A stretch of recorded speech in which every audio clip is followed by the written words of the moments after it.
The upcoming Singapore Grand Prix will see Formula 1 return to a fan-favourite track, but the drivers won't be so happy. COVID-19 meant the Singapore Grand Prix was cut for 2 years as F1 scrambled to get a season together, with global travel at a standstill. A lot has changed since 2019, including the track surface, but one thing is for sure, the drivers are going to have a rough weekend at the Marina Bay Circuit. Join us as we look at why the drivers hate this track so much and why they're in so much trouble this weekend. It's been 3 long years since Formula 1 last raced in Singapore, but as the sport gears up for its return, we're taking a look at what has changed. Following the outbreak of the COVID pandemic, Singapore was one of 13 tracks to be cut from the calendar as F1 bosses scrambled to get a season together. Singapore was absent again the following year with quarantine rules preventing the sport from travelling. But they've got the green light for 2022, and drivers and teams will be departing this week for the island country in Southeast Asia. Plenty has changed since Singapore last hosted an F1 race.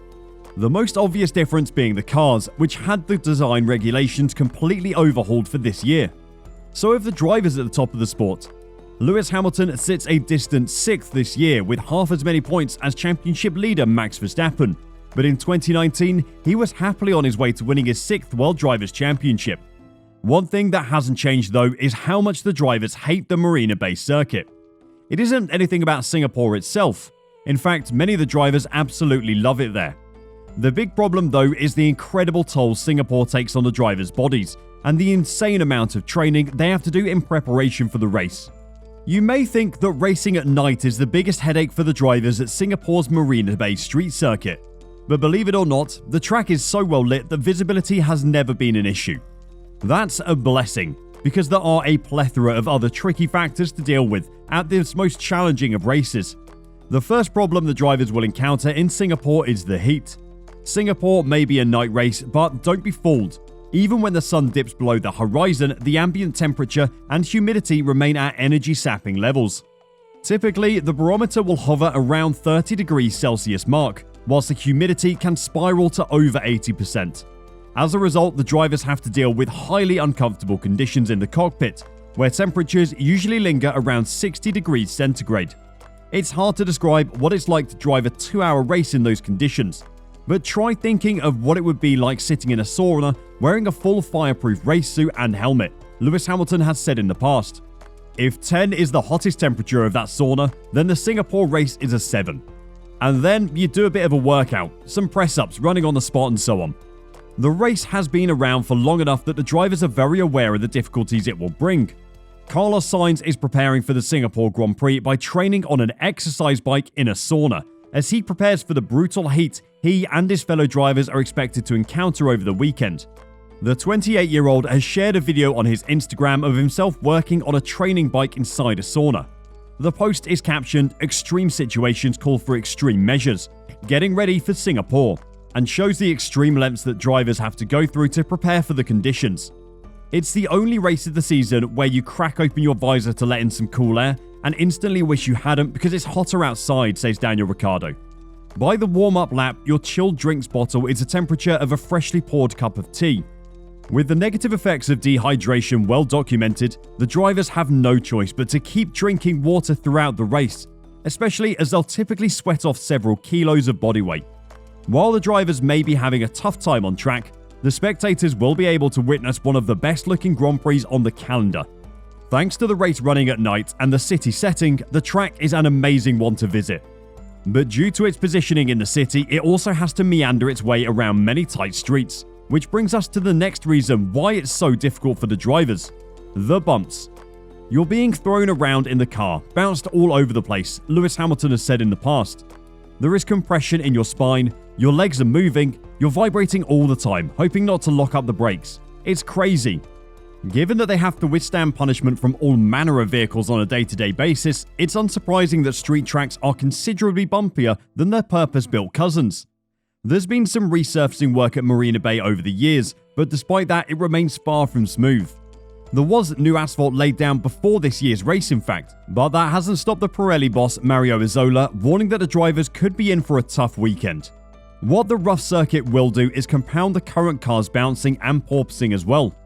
It was in Baku earlier in the season that porpoising finally became too much of a problem for the FIA to ignore anymore, forcing them to restrict just how much the teams could let their cars bounce before they deemed it unsafe for the drivers. In Singapore, it's likely we'll see a return of the problem for many teams, but most of all for Mercedes. The W13 needs to run incredibly close to the ground to maximize the potential of its ground effect floor. The problem in Singapore, though, is that the track surface will cause Mercedes to bottom out, exceed the limit of the anti-porpoising tests, and be forced to make setup changes. The team won't want another PR nightmare like in Baku, when their car tried its best to kill Lewis Hamilton and George Russell. There are other common traits among street circuits, though, not just their terrible track surface. They tend to have a large number of tight corners, which adds to the difficulty of driving the Marina Bay Circuit. The 5.065km Marina Bay track has 23 of them spread across a relatively short distance, and with so many turns coming so thick and fast, the drivers have very little time to rest. There is no respite because you're constantly turning left and right, says Hamilton. It's like sprinting. I'm sure your heart rate here is higher than in other places. Lots of corners, of course, means lots of braking, and even though there aren't any particularly high-speed stops at Marina Bay, all of this together means more force applied to the drivers' bodies, which are already straining just to survive in the heat and humidity. And if all this wasn't enough, the cherry on top of the cake is the length of the race. Unlike at fellow street circuit Monaco, where the race distance is adjusted to compensate for the slow speeds, the race distance in Singapore remains the standard amount, which is the minimum number of laps required to exceed 305 kilometers, which in this case is 61. The end result? The longest Grand Prix of the season, with race times generally just below the 2-hour maximum threshold. You've got to stay 100% focused for a full 2 hours, which is tougher than it sounds with the crazy humidity, says Hamilton. Any slip and you're in the barrier, so maintaining that total concentration is crucial. The Singapore Grand Prix is rarely without a safety car because of this as well. Drivers are already being physically pushed due to the conditions, but the constant corners and length of the race makes it mentally taxing as well. Mistakes happen, and at a street circuit, a trip into the wall is at least a safety car, if not a red flag.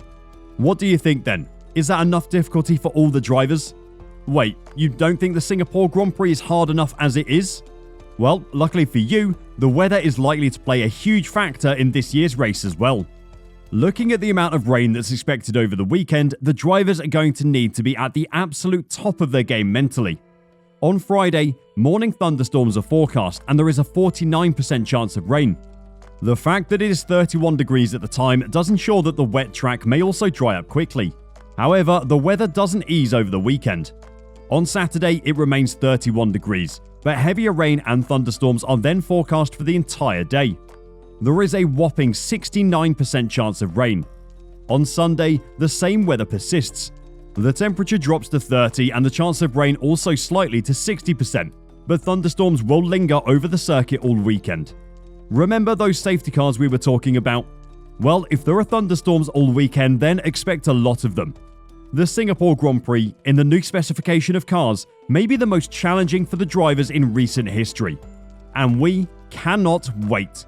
How would you prepare for a Grand Prix in Singapore? And what are you most excited about for the race? Let us know in the comments below, and until next time, drive safe and bye for now.